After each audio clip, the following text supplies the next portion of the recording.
It's hot. And my house is a mess. I've got a dog to take care of. There's just things that are going a little weird in my life. And there's also someone over there. Great. That's all I can say. Brandon Sanderson always outdoes his... Good.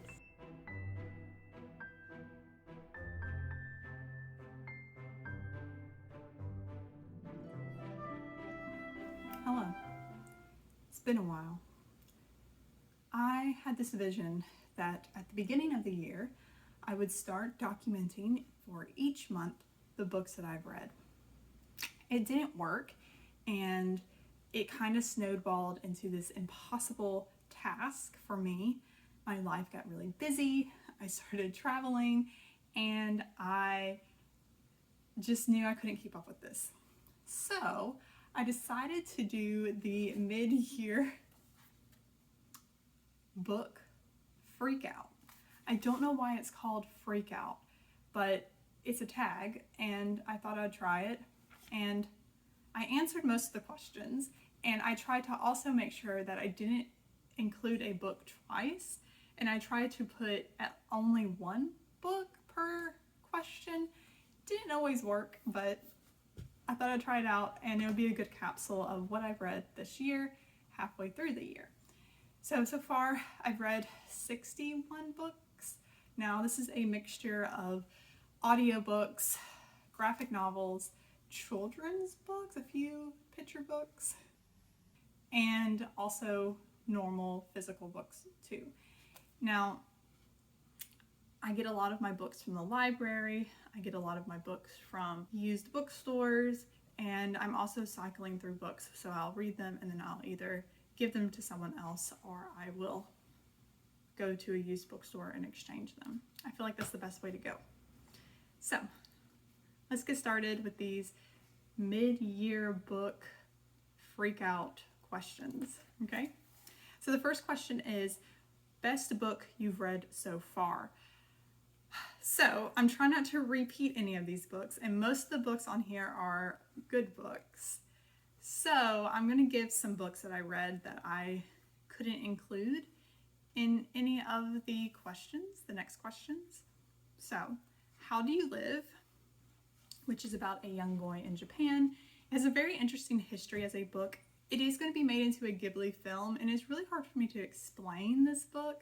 It's a mixture of letters, events from a young boy growing up, and it's really like a coming of age book, but in a different way. Broad Strokes, 15 Women Who Made Art and History, in that order.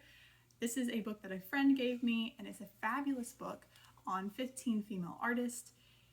I am always interested in learning more about female artists, and with this book, you get kind of personal essays with short introductions, I would say, for each woman. Very interesting, had beautiful pictures in the books, and I would recommend it if you are interested in women's history and or art history. Fighting Words, which is about a young girl and her sister going into foster care in Tennessee, which is where I'm from. The young girl doesn't know how to use her words, and she's misunderstood at school, and she has a lot on her plate. And so the book is about her coming and learning how to deal with her emotions and with her life and her life circumstances. And it's really hard to read and touching, so please read the trigger warnings for this book. It is one that you might have to discuss with someone else, and it really opens your eyes to children, their lives, and also childcare in Tennessee. Next question, best sequel you've read so far? That would be Oathbringer.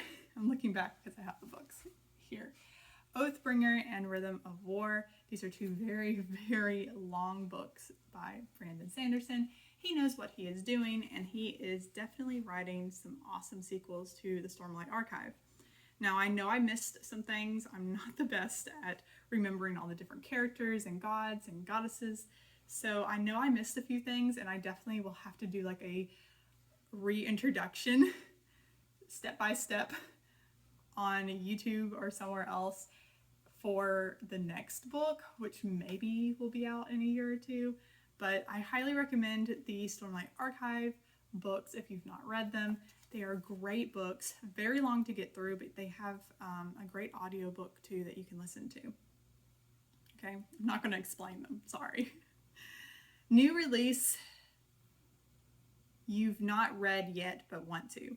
Problem is, I had 2 books I was looking forward to and that were being released this year, and they've both been released. And I'm not much of a release follower. I often will pick up a book because I personally think it's good, recommendations from others, or just books that I've seen other people reading. And I don't really look forward to releases, especially if it's a book that I don't know anything about or an author that I don't know anything about. And this year I kind of got hit with that, and I really didn't enjoy the book that I was looking forward to. So that's exactly the reason why I don't really look forward to books until they get reviewed a little bit. That might be sad to some people, but I really don't see the point. So a book that I read and I enjoyed that was released this year, 4 Aunties and a Wedding. It was a good book. I really did look forward to this book when I found out that the second one was coming out this year, and I read the first one last year. Just a silly, lighthearted book, and I got it from my library on the audiobooks. So great listen. Let's see. Most anticipated release for the second half of the year. Already explained that. Don't really care about release books. Biggest disappointment. So this is a book I look forward to in release for this year. Daughter of the Moon Goddess. I don't know why I didn't like this book. I really was looking forward to it. It looked really similar and sounded similar to the 6 Crimson Cranes, and I think I was just trying to fill in a hole of that book because I loved that book. And this one I didn't enjoy. I don't know why. I was bored. I didn't care for the character. Everything felt really blunt. I don't know. It did get a little interesting in the end. I wouldn't not recommend it. So, but I'm not going to say that it's my favorite book. And I don't think I gave it like 1 star or anything. It's just not for me. It was a disappointment. And this is why I don't look forward to release dates for books that I know nothing about and authors I know nothing about. This is why. Biggest surprise book was a book that I saw everyone reading, and I knew nothing about the book really, except the title, which is The 7 Husbands of Evelyn Hugo. So I found this at a used bookstore for only $6. So I took a chance, bought it, read it, couldn't put it down. Wonderful book. I enjoyed it so much, and I highly recommend it to people, and I think I gave it away to someone for them to read. The one thing is, I did read Daisy Jones and the Six by the same author, and I hated it. I find that so weird. So I don't know, something about that author, like I really enjoyed The 7 Husbands of Evelyn Hugo, but I didn't really care for her other books, which again, a big surprise. Favorite new author. So this is a new author to me, Frederick Backman. He wrote A Man Called Ove and Anxious People. I read both of these books this year. I actually read Anxious People first, and then I read A Man Called Ove. I'm saying that wrong probably. I loved it. Loved how he writes characters and people. They feel real, and I really think he has an interesting message with how there's always something hidden underneath people's actions and their appearances, and I just really enjoyed how he writes. It's a funny book, but it also like makes you cry. So I really look forward to reading more of his books, and for seeing the original movie and maybe the US adaptation of the movie. So of A Man Called Ove or Uwe. Anyways, wonderful books.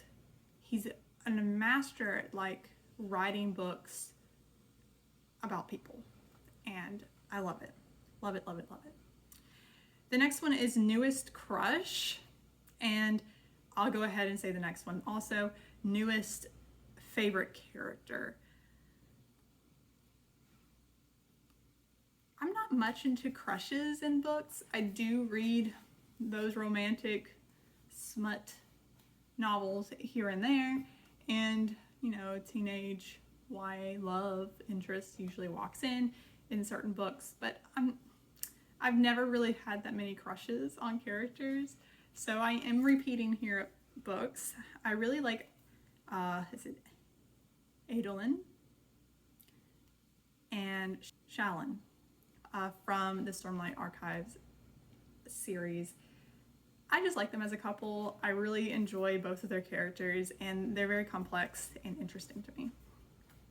I don't really have a crush on them, and she is my favorite character of the series, which is odd. Most people don't like her. Book that made you cry. So if you are ready to ugly cry in public, like I did, because I decided to read the end of this book in a hotel lobby, you can read The Cat I Never Named, a true story of love, war, and survival. This book will crush you. First of all, it's a memoir or on a true story. I think it's a memoir, and it's about a young girl's experience in, is it Bosnia? The like civil war in Bosnia near Croatia, and how she finds this cat and brings this cat into her home, and the family going through civil war and growing up. And it's just so hard to read that this is someone's real life that they went through, and all of these feelings, all of these physical horrible things that they went through, along with the mental things. And it gives me chills thinking about it, and it just broke my soul because it's about a cat, okay, and it's about a young girl and war, and it's true. And if that doesn't break your heart just listening to those three things and how those things are going to intertwine, I don't know what will. So that book made me ugly cry in a hotel lobby, and I was like trying to hide my tears as I was sitting there at a table. It was embarrassing. I don't know if anyone noticed, but I was ugly crying finishing that book. Let's see, next question. A book that made you happy, a happy book. So I read this book almost every year. It's The Importance of Being Earnest. I love that play. I love that book. I somehow reread it or watch it every year. So this is my go-to fun book, The Importance of Being Earnest. I always find something new to laugh at. Another book that I thought was really funny and I would recommend is All My Friends Are Dead. It's just funny, okay? I read this in someone's like little library. I picked it up and read it in like 10 minutes. It's hilarious. I was laughing so hard. I was showing pictures to people while I was reading it. It's a good one if you're looking for something funny. Okay, the most beautiful book you bought so far this year. So I have read a lot of ebooks this year, and I've also read, audiobooks through the library. So a lot of my books are not owned by me, or I'll give them back because I'm looking for the story, not necessarily collecting a bunch of hardcover books. But I did buy a book when I was traveling, and I'll go get that right now. So I bought this book when I was traveling in the UK. I bought this at Stonehenge, and that's why it's got the English Heritage stamp here. And I thought this was a unique book because I didn't think this was something I could find in the States. And that's kind of the problem now with the internet, and everything is so global. You can usually find things online. You can get people to buy things for you and send it to you.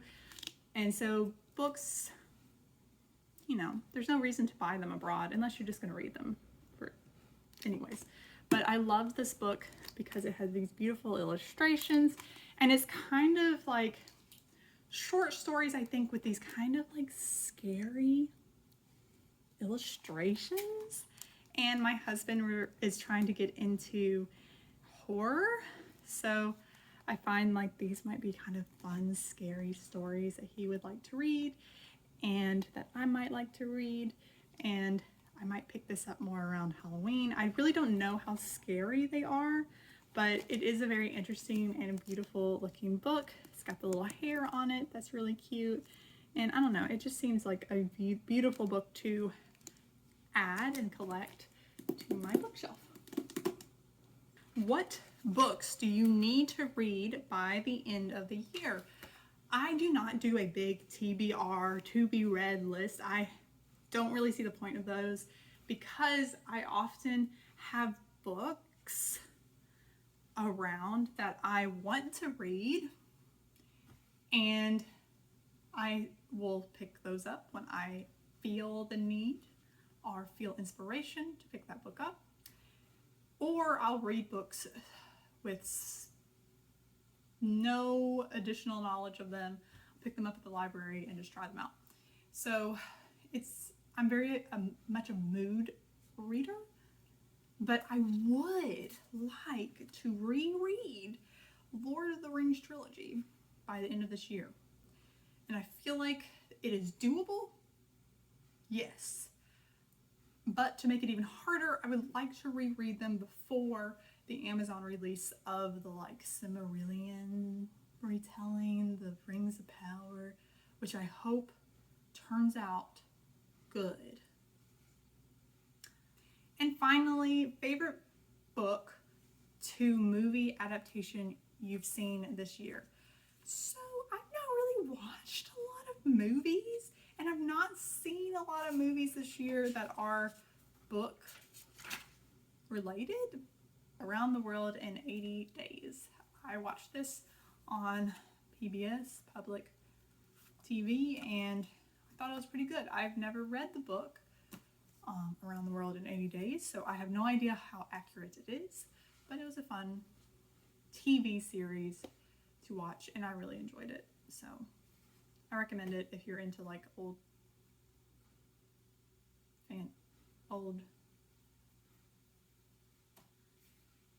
I almost said like old people TV shows. Like I really like Downton Abbey, so I'm like an old person with my TV shows. Have a wonderful rest of the day, and please look forward to hopefully a video of my travels in the UK and more soon, and I'll see you later. Bye!